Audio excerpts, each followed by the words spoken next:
중고등부 예배를 하나님께 드리시겠습니다. 전능하사 천지를 만드신 하나님 아버지를 내가 믿사오며 그 외아들 우리 주 예수 그리스도를 믿사오니 이는 성령으로 잉태하사 동정녀 마리아에게 낳으시고 본디오 빌라도에게 고난을 받으사 십자가에 못 박혀 죽으시고 장사한 지 사흘 만에 죽은 자 가운데서 다시 살아나시며 하늘에 오르사 전능하신 하나님 우편에 앉아 계시다가 저리로서 산자와 죽은 자를 심판하러 오시리라. 성령을 믿사오며 거룩한 공예와 성도가 서로 교통하는 것과 죄를 사하여 주시는 것과 몸이 다시 사는 것과 영원히 사는 것을 믿사옵나이다. 아멘.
기도하시겠습니다.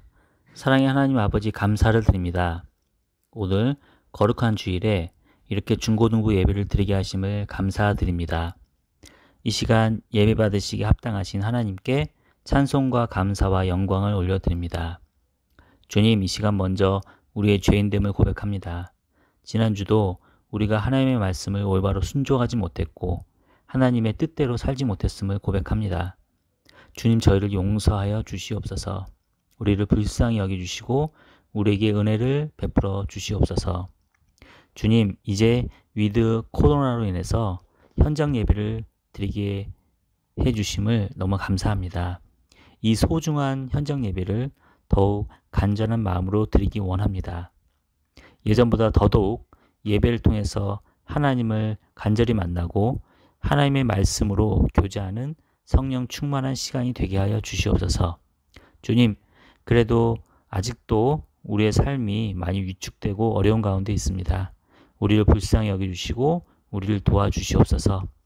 코로나가 완전히 끝나서 다 함께 얼굴을 대하며 기쁨으로 하나님을 마음껏 찬양하고 말씀도 공부할 수 있도록 도와주세요. 이 시간 전도사님을 통해서 말씀을 받고자 합니다. 말씀을 전하시는 전도사님께 은혜로 더욱 함께해 주시옵소서. 전도사님에게 더욱더 큰 성령의 지혜와 지식으로 함께하여 주시옵소서. 영육간의 강건함으로 항상 붙잡아 주시옵소서. 오늘 예배의 모든 시간을 주님께 의지합니다. 감사를 드리며 이 모든 말씀 예수 그리스도 이름으로 기도드립니다. 아멘.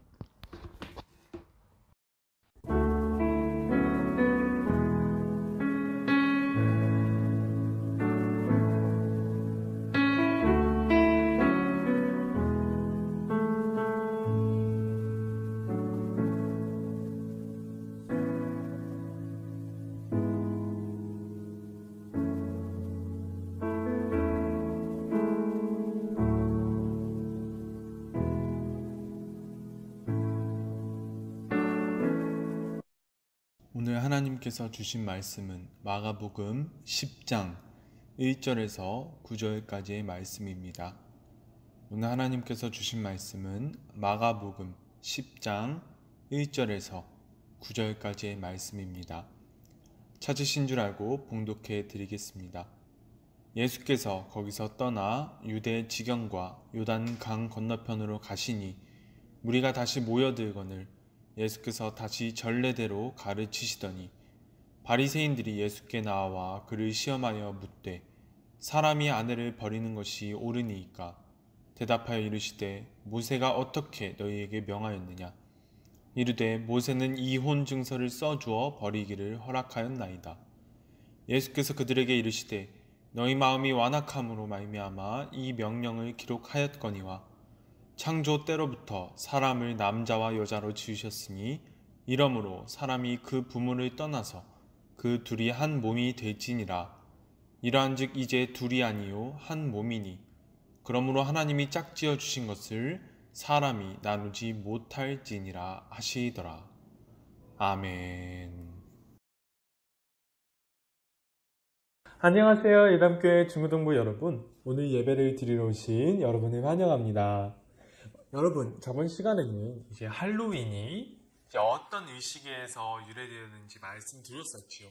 그리고 그와 같은 관습들이 이제 우리 동양, 특히 우리 한국에서도 있었다는 것을 여러분들께 말씀드렸고, 그리고 오늘날 이제 다른 종교들 가운데에서도 여전히 자행되고 있다는 것을 여러분들께 말씀을 드렸었습니다.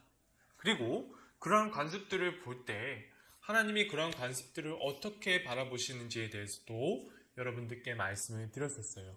그리고 이제 2주 전에 말씀에 이어서 이제 기존의 공과의 순서대로 갈까 생각을 하다가 이제 전도사님이 2주 전 설교에서 이제 여러분들께 더 확실히 말씀드렸으면 좋겠다라는 것이 생각이 들어서 오늘 본문 말씀을 이제 정하게 되었습니다. 여러분, 혹시 2주 전의 말씀이 어떤 말씀이었는지 기억하시나요? 2주 전의 말씀이 어떤 내용이었냐면 다윗이 밧세바와 이제 간통을 하였고 우리아를 살인 교사한 일로 말미암아 하나님께 벌을 받는 장면이었다고 전도사님이 말씀을 드렸었습니다. 전도사님이 그때 어떻게 말씀을 드렸냐면 다윗이 압제자가 되었고 다윗을 통하여서 하나님께서 이루시기를 원하셨던 하나님의 계획을 다윗이 짓밟고 찢어버렸지만 다시 회개하고 하나님께로 돌아와서 그나마 하나님 앞에서 그나마 자신이 할 수 있는 남은 일을 했다고 말씀드렸었습니다. 그리고 다윗의 남은 일평생 동안 얼마나 지옥 같은 삶을 살았는지, 그리고 그 범죄에 대한 대가를 어떻게 받았는지 말씀을 드렸었습니다. 여러분, 전도사님이 아까도 말씀을 드렸었지만 하나님께서 다윗을 통하여 이루고 싶으셨던 것이 있었다고 말씀을 드렸지요. 오늘은 이 부분에 대해서 자세히 설명을 하고 넘어가는 것이 좋겠다는 생각이 들어서 이제 이 부분을 말씀드리려고 합니다. 왜냐하면 이 부분이 확실히 되지 않는 도대체 다윗이 범죄하기 전과 범죄한 후가 무엇이 다른지 알 수 없기 때문입니다. 왜냐하면 다윗은 범죄한 후에도 여전히 이스라엘 왕의 자리를 지키고 있었고 그의 자손이 하나님의 언약의 당사자로서 변한 것이 없는 것처럼 보여지기 때문입니다. 그렇다면 다윗이 이 밧세바로 인하여서 밧세바 사건으로 인하여서 그 전의 다윗과 그 후의 다윗이 구체적으로 무엇이 변했는지 오늘 말씀을 통하여서 알아가 보도록 할게요. 여러분, 오늘 말씀을 보면 이제 바리새인들이 예수님을 시험해 보려고 질문을 하는 이제 그런 장면이 나옵니다. 바리새인들은 이제 예수님께 이렇게 질문합니다. 남편이 아내를 버려도 됩니까? 이렇게 질문을 합니다. 여러분, 사실 이 질문은 아주 속보이는 질문인데요. 만약 예수님께서 남편이 아내를 버리면 안 된다고 말씀하시면 그 뒤에 나오는 내용을 볼 때 이제 모세가 이혼 증서를 줘서 내보내라고 한 내용을 볼 때 그 모세의 율법을 근거로 하여서 예수님을 율법을 어기는 범법자로 몰아가려는 수작이었고요. 그리고 반대로 예수님이 남편이 아내를 버려도 된다고 말씀하시면 그 당시 바리새인들 자신들이 해왔던 행동들을, 아내들을 버리는 행동들을 예수님의 말씀을 근거로 하여서 정당화할 수 있게 되어버리는 것이지요. 그러니까 어느 쪽이든지 예수님께서 하지 말라고 하시면 예수님을 공격할 수 있는 건수가 생기는 거고, 예수님께서 그렇게 해도 된다고 말씀하시면 그 예수님의 말씀을 근거로 자신들의 악행을 정당화할 수 있었던 것입니다. 그러한 이제 의도를 가지고 바리새인들이 예수님께 여쭤봤을 때 예수님은 반대로 바리새인들에게 물어보십니다. 모세는 너희에게 어떻게 하라고 명령하였느냐? 그러자 바리새인들이 기다렸다는 듯이 대답하지요. 모세는 이혼 증서를 써줘서 아내를 내보내라고 이제 말하였습니다. 그러니까 이혼 증서를 써서 아내의 손에 쥐어서 밖으로 내보내는 것이 가능하다고, 모세가 그렇게 말했다고 이제 바리새인들이 대답한 것이지요. 이 대답을 들으신 후에 예수님은 곧바로 바리새인들에게 말씀하십니다. 모세가 이혼 증서를 써서 아내를 버리는 것을 허락한 것은 이스라엘 백성의 마음이 완강하기 때문에 그렇게 한 것이다. 이렇게 말씀하세요. 예수님께서는 이 말씀을 통해서 모세가 비록 이혼 증서를 써서 내보내라 이렇게 말을 하기는 했지만 그것이 실제 모세의 마음, 즉 그 모세에게 그 율법을 주신 하나님의 마음이 아니라는 것을 통해서 예수님이 모세의 율법을 어겼다. 그러한 범법자로 이제 몰아가려는 이제 바리새인들의 계획을 차단하셨던 것입니다. 그리고 말을 덧붙이십니다. 하나님께서 남자와 여자를 창조하셨고 남자는 부모를 떠나 자기 아내와 합하여 한 몸이 되었으니 이제 둘이 아니라 한 몸이 되어진 것이다. 그러므로 하나님이 짝지어 주신 것을 사람이 나눌 수 없다. 이렇게 말씀하십니다. 이 말씀은 창세기 2장 24절의 말씀인데요. 예수님께서는 이 말씀을 인용하셔서 이혼에 대하여 하나님께서 어떠한 시각을 가지고 계신지 바리새인들에게 보여주시고 그들에 대하여 하나님의 마음을 보여주셨습니다. 여러분, 그렇다면 전도사님이 이제 다윗이 밧세바 사건 이전과 밧세바 사건 이후에 무엇이 달라졌는지에 대해서 알아보자고 해서 말씀을 드렸는데 왜 갑자기 이혼 증서에 대해서 여러분들께 말씀을 드릴까요? 여러분, 왜냐하면 이 말씀은 어떠한 의미에서 매우 중요한 말씀이기 때문입니다. 왜냐하면 구약 성경에 분명히 모세를 통하여 기록된 말씀을 예수님께서 다시 해석하신 것이기 때문이에요. 다시 해석하셨어요. 여러분, 남편이 이제 여인과 결혼한 후에 아내에게 수치되는 일을 발견했다면 이혼 증서를 써서 내보낼 수 있다고 말씀하셨지요. 여러분, 이 말씀은 하나님께서 성경에 적어 놓으신 말씀입니다. 신명기 24장 1절에서 4절에 하나님께서 적어 놓으신 말씀이에요. 그런데 오늘 예수님께서는 하나님께서 그렇게 말씀하실 수밖에 없으셨던 그 이유를 바리새인들에게 말씀해 주시고 계십니다. 왜냐하면 당시 이스라엘 사람들의 마음이 굳어 있었기 때문에 차악을 선택하실 수밖에 없으셨다고 예수님께서는 말씀하시는 것이지요. 여러분, 신명기 24장 1절에서 4절의 내용을 보면 남편이 아내를 볼 때 아내의 어떤 면들 가운데서 이제 수치스러운 일들이 발견이 되었다면 남편은 이혼 증서를 써서 아내를 내쫓을 수 있다. 그렇게 써져 있는 것이 신명기 24장 1절에서 4절까지의 말씀인데요. 여러분, 현재 기준으로 생각한다면 여러분들은 이제 이 수치스러운 일, 그러니까 쉽게 말하면 이혼이 가능할 정도로 매우 수치스러운 일들을 어떻게 생각할 수 있을까요? 전도사님은 이제 간통이라거나 아니면 이제 도박 또는 마약 등등.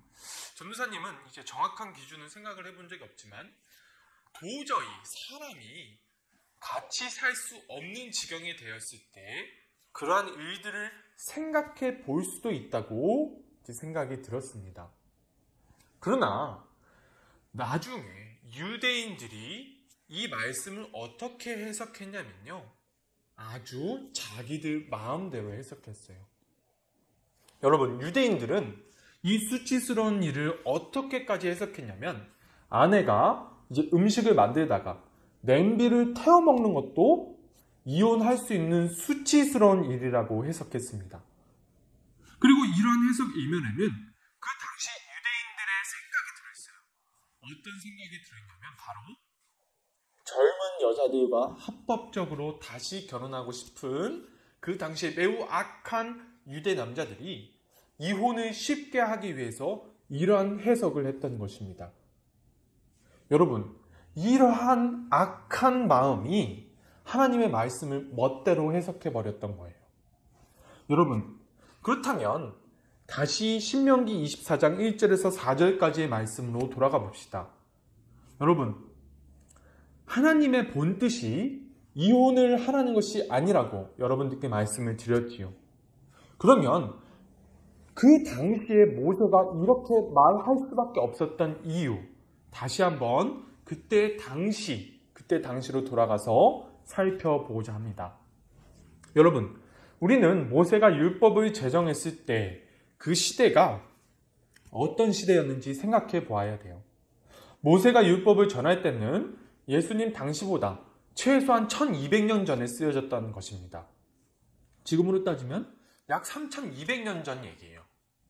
여러분, 우리가 역사를 공부할 때 이때 당시의 여자가 어떤 대우를 받았었는가, 여러분, 우리가 역사를 공부해 보면 조금은 알 수 있을 것입니다. 이 당시의 여자는 남편의 소유물이었고요. 남편이 선사 유태권까지 가지고 있었습니다. 지금도 이슬람 국가들 가운데에서는 명예살인이라고 하여 가족이 여성의 생사 여탈권을 자기 마음대로 휘두르는 그런 악행들이 남아있죠. 이 시대, 모세의 시대에는 지금보다 3200년 전 그때 당시의 일입니다. 이때 당시에 악한 남편들은 이제 아내가 마음에 안 들면 무일푼으로 밖으로 내쫓아버릴 수 있는 그러한 악한 시대였습니다. 하나님께서는 이러한 시대의 배경 가운데서 살아가고 있었던 이스라엘 백성들을 픽업하셨지만 곧바로 하나님의 속마음을 이스라엘 백성들에게 말씀하실 수는 없으셨어요. 왜냐하면 만약 하나님께서 그렇게 말씀하셨다면 이스라엘 백성들은 하나님을 떠났을 것이기 때문입니다. 오늘 본문 말씀은 아니지만 마태복음에 이와 똑같은 내용의 말씀이 나오는데요. 예수님께서 남편과 아내는 간통 외에는 이혼할 수 없다라고 말씀하셨을 때 예수님의 제자들이 이런 말을 합니다. 만약 진짜 그렇다면 결혼을 안 하는 것이 차라리 낫겠습니다. 이렇게 예수님의 제자들이 말을 해요. 여러분, 1200년 후 모세가 율법을 제정했을 당시보다 1200년 후에 예수님께서 이러한 말씀을 하셨을 때도 그 당시 시대 상황 가운데서도 이것은 말도 안 되는 일이었다는 거예요. 그러한 권리를 아내에게 주면 나는 결혼 안 해. 그러한 사람들이 예수님의 제자가 되었다는 것입니다. 그 정도로 사람들이 악했던 시대예요. 그렇게 사람들이 악했던 시대였기 때문에 모세는, 하나님의 마음을 알고 있던 모세는 하나님, 그래도 여성이 살아가게는 해야 되니까, 살아갈 수 있게 만들어줘야 되니까 이혼 증서를 들고 밖으로 나가면 다시 재혼해서 살아갈 수는 있게, 그렇게라도 하나님께서는 율법을 제정을 해놓으셔서 다시 살아갈 수 있는 길을 하나님께서 만들어 놓으셨던 것이지요. 그러나 당시 바리새인들은 이러한 하나님의 마음을 전혀 모르고 있었고 자신들의 이익에 따라서 아내를 버리는 압제를 행했던 것입니다. 하나님의 마음과는 정반대로 나아갔던 것이죠. 여러분, 그렇다면 이 말씀이 하나님께서 다윗을 통하여 이루고자 원하셨던 것과 무슨 상관이 있을까요? 여러분, 전도사님이 쉽게 표현을 드리면 이런 표현을 드릴 수 있을 것 같아요. 하나님께서 모세 시대의 율법을 전하시면서 하나님께서 어쩔 수 없이 그렇게 하실 수밖에 없으셨던 차악이 하나님의 기준에 50이라면 하나님의 진짜 마음은 100이겠지요. 그렇다면 하나님께서 다윗을 통하여 이루고자 하시고 이루기를 원하셨던 일이 과연 무엇일까요? 그것은 바로 이 간격을 줄이는 것입니다. 예수님이 말씀하시죠. 하나님의 진짜 마음은 그렇지 않다고. 하나님께서는 다윗을 통하여서 이 간격을 줄이고 싶으셨어요. 하나님께서는 이 간격을 줄이시면서 이스라엘 백성들에게 말씀하시고 싶으셨던 것입니다. 정말로 하나님의 본 마음을 인류가 받아들일 수 있을 만큼 점점 그 기준을 올리는 것. 하나님께서는 다윗을 통하여 그것을 이루고 싶으셨던 거예요. 여러분, 다윗이 왕이 된 후에 밧세바 사건 이전까지는 이스라엘 국가 가운데에서 정의와 공의를 세웠다는 표현이 나옵니다.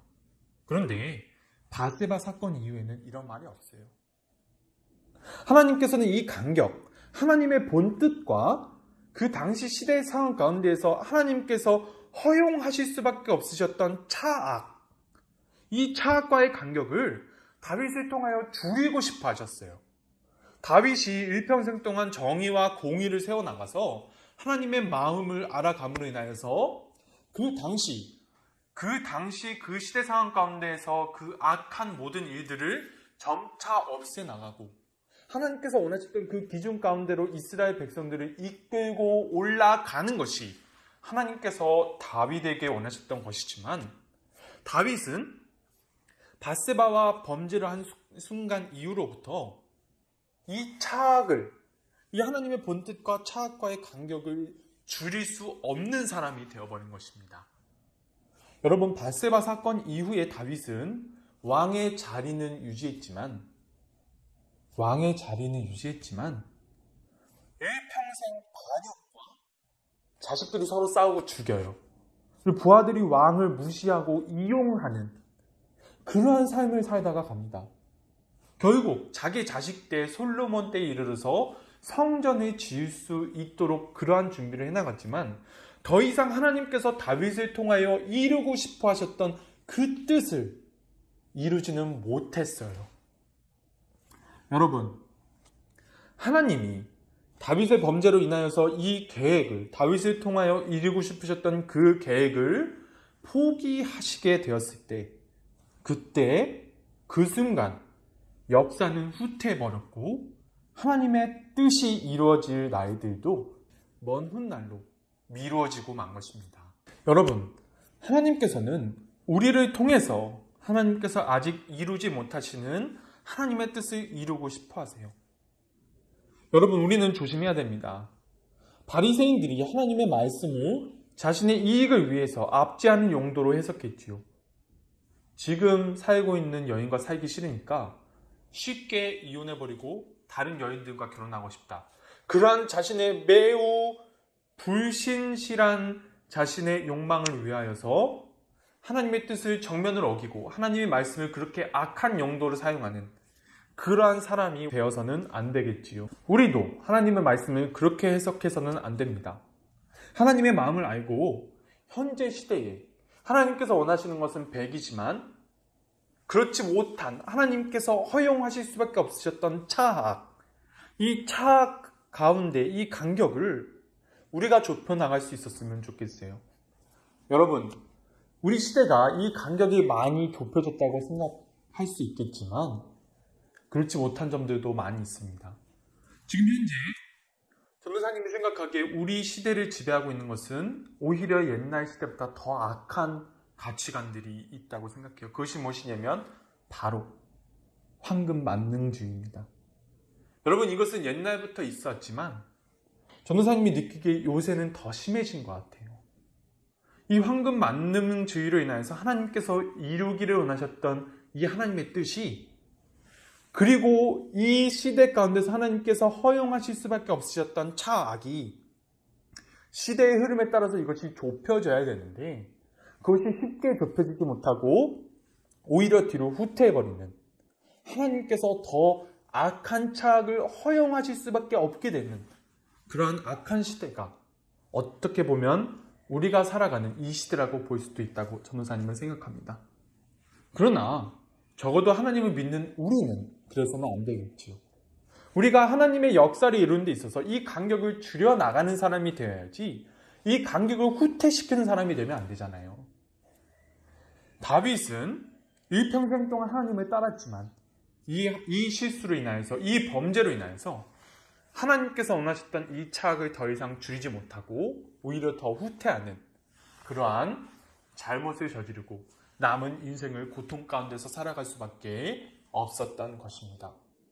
여러분, 전도사님은 우리를 통하여서 하나님께서 이루기를 원하시는 그 역사가 우리를 통하여서 이루어지기를 소망합니다.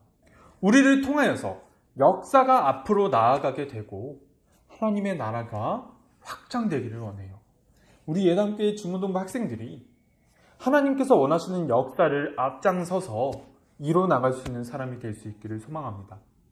그러기를 위하여서 우리가 더 하나님의 마음을 알아야 되지요. 이 시대 가운데에서 하나님의 뜻을 분별하여서 하나님께서 원하시는 하나님의 진짜 뜻이 무엇인지 우리가 알아가야만 할 것입니다. 여러분, 하나님께서는 우리를 통하여 이 간격, 하나님이 이루기를 원하시는 것과 하나님이 허용하실 수밖에 없으셨던 그 차악 가운데 이 간격을 좁히기를 원하십니다.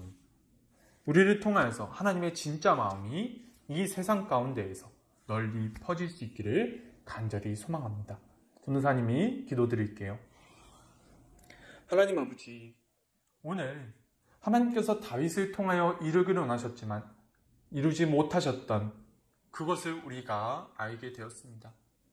하나님 아버지, 하나님의 아버지의 본뜻은 따로 있었지만 다윗은 자신의 범죄로 인하여서 하나님께서 원하셨던 그 단계까지 올라가는 것을 실패해버리고 말았습니다. 하나님께서 원하시는 그 뜻과 이 세상 가운데에서 하나님께서 허용하실 수밖에 없는 그 차악의 간격을 우리를 통해서 좁혀나갈 수 있도록 주여 우리와 함께하여 주시옵소서. 우리 예단교회 중고등부 학생들 온전히 주님 앞에서 성장해 나가기를 원합니다. 주여 일평생 함께하여 주시옵소서. 감사드리며 예수님의 이름으로 기도드립니다. 아멘. 주기도문으로 예배를 마치시겠습니다. 하늘에 계신 우리 아버지여, 이름이 거룩히 여김을 받으시오며 나라가 임하시오며 뜻이 하늘에서 이루어진 것 같이 땅에서도 이루어지이다. 오늘날 우리에게 일용할 양식을 주옵시고 우리가 우리에게 죄 지은 자를 사하여 준 것 같이 우리의 죄를 사하여 주옵시고 우리를 시험에 들게 하지 마옵시고 다만 악에서 구하옵소서. 대개의 나라와 권세와 영광이 아버지께 영원히 있사옵나이다. 아멘.